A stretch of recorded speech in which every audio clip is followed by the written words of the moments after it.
Hola, os doy la bienvenida a otro vídeo de Melodía de Traducción.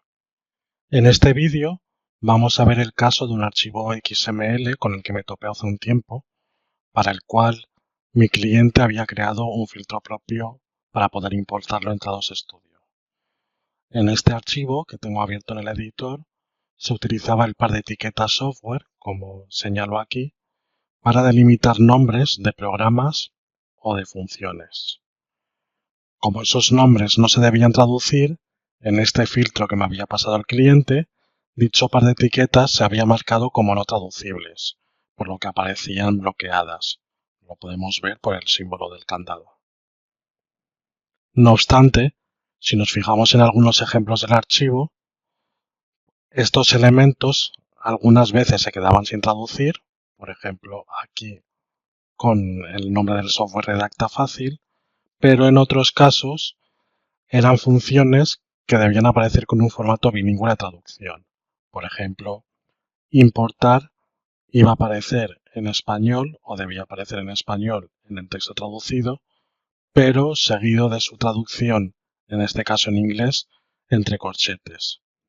Para diferenciar entre ambos casos, en esta segunda instancia se utilizaba el atributo formato con el valor bilingüe. En este proyecto, mi misión era comprobar si el filtro que había creado el cliente funcionaba de forma adecuada.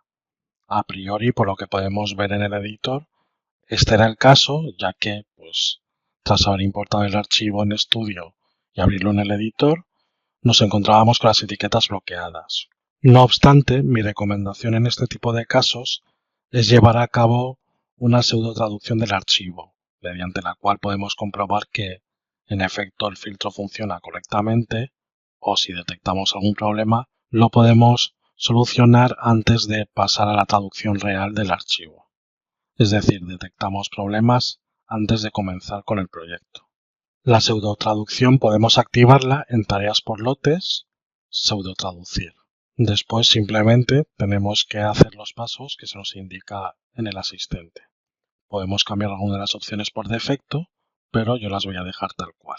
Una vez termina la pseudotraducción, vemos cómo el texto del idioma de destino, que en este caso es en inglés, se ha llenado de texto falso con palabras cogidas al azar del diccionario de inglés. Una vez hemos hecho esta pseudotraducción, lo recomendable es crear el archivo de destino pseudotraducido y compararlo con el original. Para ello vamos a tareas por lotes, generar traducciones de destino y seguimos los pasos por defecto. Una vez hemos creado el archivo de destino pseudotraducido, podemos utilizar un programa comparador de archivos. En mi caso, yo voy a utilizar Beyond Compare. Para ello, voy al idioma de origen, busco el XML original, pulso con el botón derecho del ratón, archivo izquierdo para comparar, voy a la carpeta donde está el archivo pseudotraducido, vuelvo a pulsar con el botón derecho del ratón, compare to software.xml. Este comparador de archivos nos muestra a la izquierda el archivo original y a la derecha el archivo pseudotraducido. Y simplemente podemos ir viendo si las líneas se han ido traduciendo como esperábamos. Vemos que a priori está bien, pero llegando aquí a esta sección, vemos estas líneas de aquí que se han quedado sin traducir. Y se han quedado sin traducir porque no habían sido importadas en Trados Studio en primer lugar. Así que podemos deducir que hay algún problema o bien con el archivo de origen o bien con el filtro que ha enviado el cliente. Si miramos estas instancias en el archivo, estas instancias de texto que no ha sido procesado, vemos cuál puede ser el problema. Esta línea está formada por elementos que se han marcado como no traducibles, es decir, toda la línea, o lo que sería el segmento de Trados Studio, es no traducible y por tanto hay que conocer la lógica que sigue el programa en estos casos. Si todo el segmento es contenido que no hay que traducir, Studio da por supuesto que no vamos a cambiar ese segmento y que por lo tanto no merece la pena importar esos segmentos en el proyecto. No obstante, como estamos viendo, este comportamiento del programa provoca que este tipo de segmentos, donde, como hemos dicho antes, la traducción debería ir seguida entre corchetes de la primera instancia del texto original, no se puedan traducir. Este hecho provoca un problema. Lógicamente, si nos importan estos textos en Trados Studio, se quedarán sin traducir, con los riesgos que ello conlleva. Teniendo en cuenta lo que acabamos de comentar, en mi caso tuve que buscar una solución que forzara al programa a importar estos segmentos en todos los casos, a la vez que aparecía la primera instancia del texto de origen como contenido bloqueado porque no es traducible. En este tipo de contextos suele haber dos formas de dar con la solución al problema, bien modificar el archivo de origen o bien hacer variaciones en el filtro. Veamos primero qué habría que cambiar en el archivo XML de origen. En algunos casos, como hemos dicho antes, por ejemplo aquí, en Redacta Fácil, estos elementos no se traducen porque es el nombre del programa. Sin embargo, como hemos hablado antes, en otros casos tiene que haber dos instancias del texto de origen. Tiene que haber una primera instancia que se queda en español, seguida de una segunda instancia donde la traducción aparecerá entre corchetes. Y estas instancias se diferencian de las otras porque tienen el atributo formato con el valor bilingüe. Así pues, dado que en estos casos el contenido tendría una estructura bilingüe, el original más la traducción entre corchetes, ¿por qué no podemos modificar directamente el original para que ya tenga un formato bilingüe?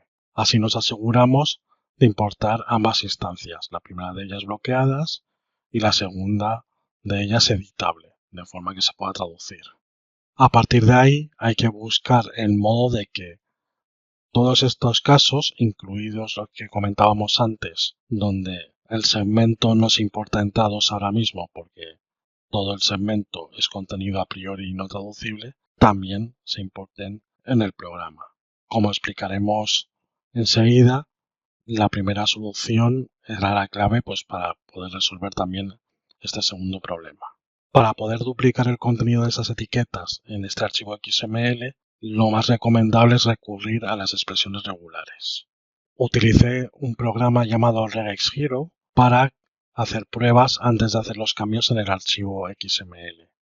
En este caso he utilizado la regla que vemos aquí para buscar la etiqueta software con formato y atributo bilingüe de apertura, seguido de cualquier conjunto de caracteres, cualquier texto, y después seguida con la etiqueta software de cierre. Y como vemos abajo, pues me detecta los casos que yo quiero que encuentre esta regla.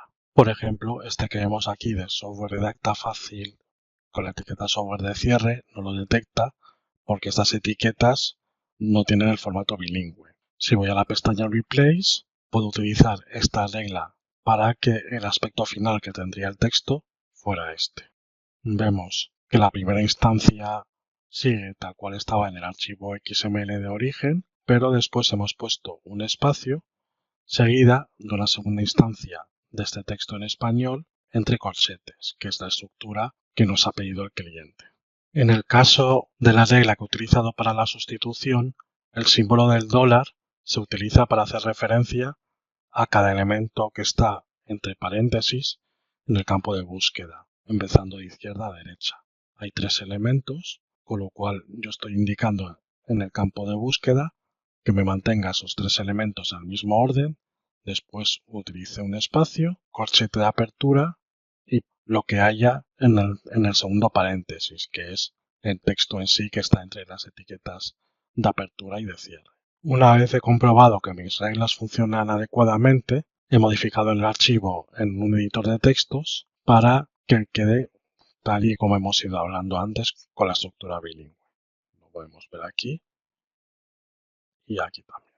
Como las instancias que antes de modificar el archivo nos importaban en Studio, ahora ya tienen el texto duplicado, ya no son segmentos que estén formados únicamente por texto que no haya que traducir, sino que esta segunda instancia no tiene ningún atributo que indique que ese contenido no es traducible, por lo cual Trados Studio las importará. Para comprobarlo, en vez de importar el archivo, puedo utilizar primero la vista previa, yendo a configuración del proyecto, tipos de archivo y después en examinar dentro de vista previa de archivo.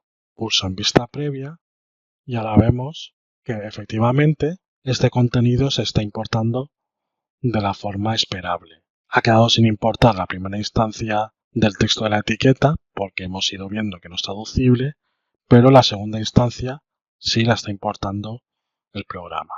También puedo forzar al programa a que me muestre la primera instancia del texto simplemente modificando la regla en el filtro.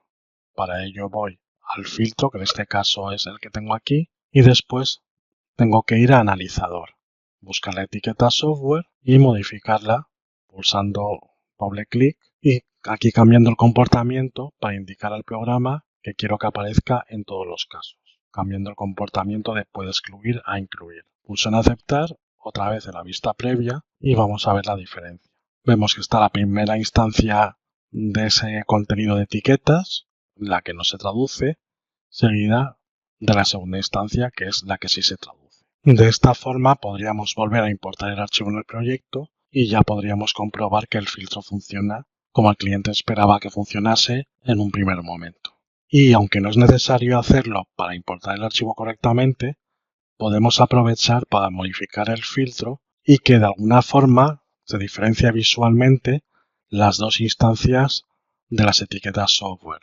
La que no tiene atributo, que es para las instancias que no deben traducirse en ningún caso, y la que sí tiene el atributo formato y el valor bilingüe, que son para aquellos casos en que hay un formato bilingüe con el original seguido de la traducción entre corchetes. Para ello puedo añadir aquí una regla con el botón agregar y pongo esta regla que tenéis en la entrada del blog por escrito para indicar que esta regla se utiliza para aquellos casos en que la etiqueta software tiene un atributo formato con el valor igual a bilingüe. Después tengo que modificar este valor para que sea una etiqueta en línea y no una etiqueta estructural, y después puedo cambiar el formato pulsando en editar.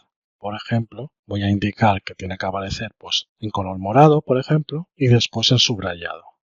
Y asimismo, no me puedo olvidar de cambiar este valor de traducible a no para que esta etiqueta aparezca como bloqueada. Pulso en aceptar y después en la vista previa podemos comprobar un caso donde aparece en azul y en negrita, con el otro caso donde aparece en morado o en rosa subrayado. Ahora he vuelto a importar el archivo preparado ya con el filtro modificado y vemos cómo se aplica todo lo que hemos ido viendo en este vídeo. Gracias a este ejemplo práctico podemos sacar varias conclusiones en claro. La primera de ellas es que siempre que recibamos archivos de origen que requieran de un filtro personalizado, bien creado por el cliente o por iniciativa nuestra, es muy importante llevar a cabo una pseudo-traducción para comprobar que ese filtro funciona bien. Y en el caso de que no funcione bien, esa pseudo-traducción nos sirve para detectar problemas que haya bien en el propio filtro o en el archivo original y nos puede dar pistas para solucionar esos problemas. La segunda conclusión que sacamos con este archivo es que conviene entender las peculiaridades de este archivo en concreto, las etiquetas no traducibles que deben aparecer con un formato bilingüe, y saber cómo actúa Studio en estos casos. Ambas cosas son muy importantes para saber que la forma más rápida de garantizar que todos los segmentos traducibles fueran importados en Studio consiste en duplicar el texto de las etiquetas en el propio archivo XML de origen. Y a este respecto, saber expresiones regulares, incluso aunque no las dominemos en profundidad, es de gran ayuda para poder hacer esta tarea de duplicar el texto de forma ágil y eficaz. Por último, también conviene saber cómo funcionan los filtros de las herramientas TAO y cómo poder modificarlos para que, en caso necesario, se ajusten mejor a nuestras necesidades. Espero que os haya parecido útil el vídeo y nos vemos en el siguiente. ¡Hasta luego!